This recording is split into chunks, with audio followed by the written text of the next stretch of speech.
Peace and blessings. Thank you and welcome to my channel for this special live broadcast, State of Repatriation. A necessary discussion for those who have already or are seeking to relocate to the African continent. We're going to get into this right away. Give us a quick second. Let's get it together.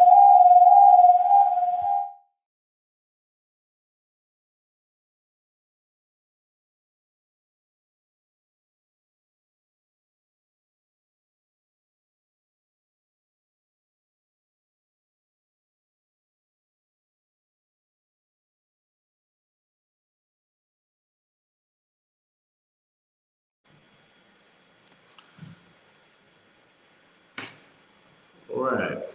For those who are new to my channel, you'll find a variety of content dating back almost 10 years that educates the masses of our people and what to expect, as well as options and opportunities on the ground. My family and I moved to Senegal in 2014, looking for healing, simplicity, and closeness to our God conscious.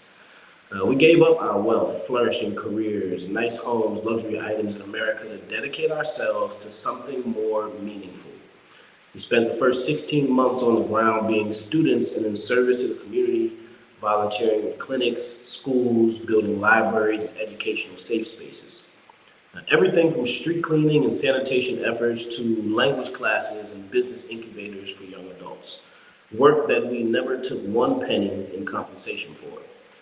We found purpose in our journey, and when we shared that feeling with the world, we were inundated with those reaching out looking to come, contribute, and create the same experience.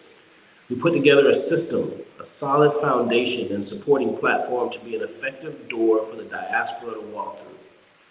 Since then, in 2015, not only have we ourselves published hundreds of videos and content across multiple platforms, we've also been joined by dozens of other content creators, particularly on YouTube, giving views and vlogs and info for a variety of African nations. A very positive expansion of knowledge and understanding like never before. People like Wold Maya, ES, Blacksit, Black Acres of Gambia, families like Chris Dynasty or Repat Diaries, explorers like Ricky Denise, Dynasty Mir's Search for Uhuru. Collectively, we've created tens of millions of hours of content about real life on the African continent, primarily directed at the diaspora, thus exploding into a media genre which had never existed before.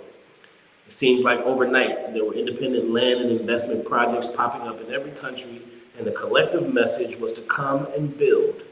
We were on code about something for once, and impacts were being made, but somewhere along the line, this posed a challenge. The same way trolls roam comment sections looking for arguments, creating division and negativity, those who on YouTube have gained proximity to the organizations and trolled them in person. Detractors, many of whom are among our own, committed to distracting from the message and destroying the reputation and discouraging others from participating. Exploiters seeking views and likes for monetization, and venture capitalists looking to bully those in the market, frivolously disputing the legitimacy of everything being promoted through our now influential Repat media, thus bringing about a challenge we've seen plenty times before. But historical challenges repeat themselves and gone unchecked. The self-sabotage of Black people has stood as one of our longest-running failures since House Ninjas was snitching on Harriet. It was Black people who destroyed the ships of Garvey, a Black man who pulled the trigger on Malcolm, and our first Black American president did more for LGBTQ than Black people. Trusting our own has become a battle in itself. Aside from the obvious impact of the negativity, there are those who have moved too quickly towards the continent in certain ways and areas while somewhat unprepared. There's been a bit of romanticism, which has clouded and or neglected the expectations of those who have never experienced life firsthand in Africa. Our entitlement is showing, and we've become somewhat the new Karens of Africa, making demands like brats and treating locals like we're better than them. Some of us are navigating the process of selling land on the continent for the first time ever, and our people treat us as if we're Remax with generational resources in the industry. On the contrary, we're learning as we go, bravely taking on new challenges for the purpose of bridging the gap. At the same time, those of us who sacrifice our own wealth for the mission are being ridiculed and discredited simply for not being wealthy.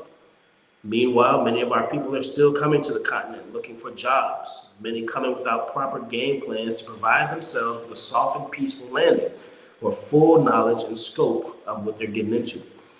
Wealthy Black people throwing around money and expecting to have their way without properly engaging the community, many of whom launch businesses and projects which end up collapsing in less than 6 months or 16. A situation where our collective unpreparedness has created collective underperformance. In any society, reputation is important, but in Africa, it's everything.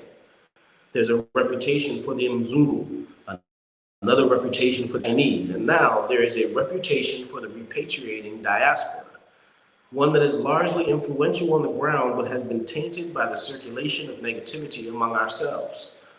The continent and the world is watching. This reputation and circulation has been standing in the way of countless diasporan companies, programs, and development projects and advancements. Petty yet public attacks on personalities across the full spectrum of the Back to Africa landscape, overshadowing tens of thousands of successful interactions on the ground. Likewise, it's left developers with a case of hurried hesitancy, where they find themselves pushed to work quicker as the community becomes more impatient, more greedy for profits than excited about progress, a mentality that wreaks destruction among ourselves and our communities, a mentality we should have left behind before coming and investing back home.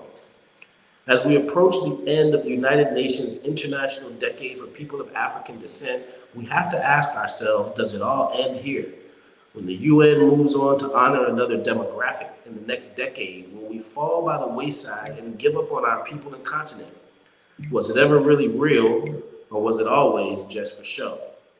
It's time to redefine our why. Go back to the things that matter, the interactions with our communities and creating collective development over competitive commercialization.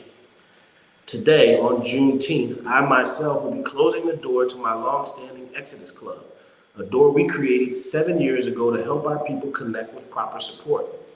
I'll be retiring from the promotion of such involvement while I fall back and spend the next phase of my life building privately with my community, completing what's been started while working only with family and a select group of trusted colleagues.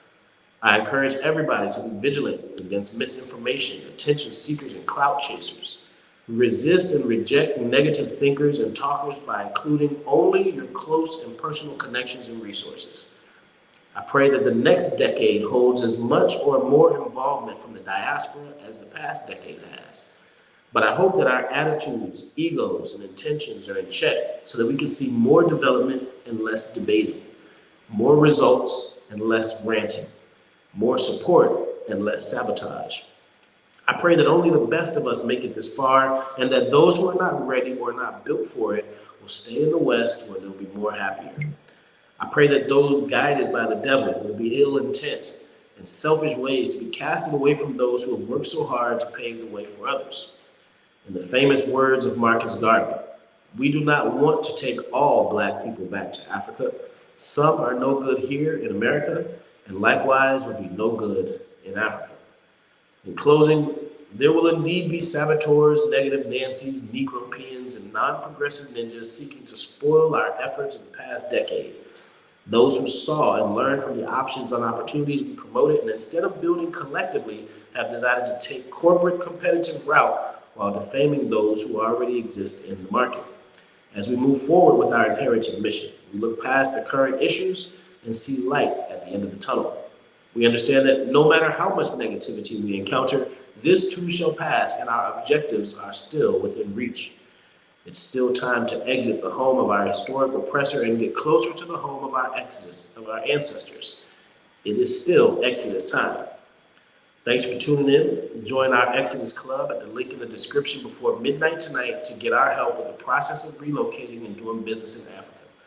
Tomorrow, the door will be closed forever. Good night, and happy Juneteenth.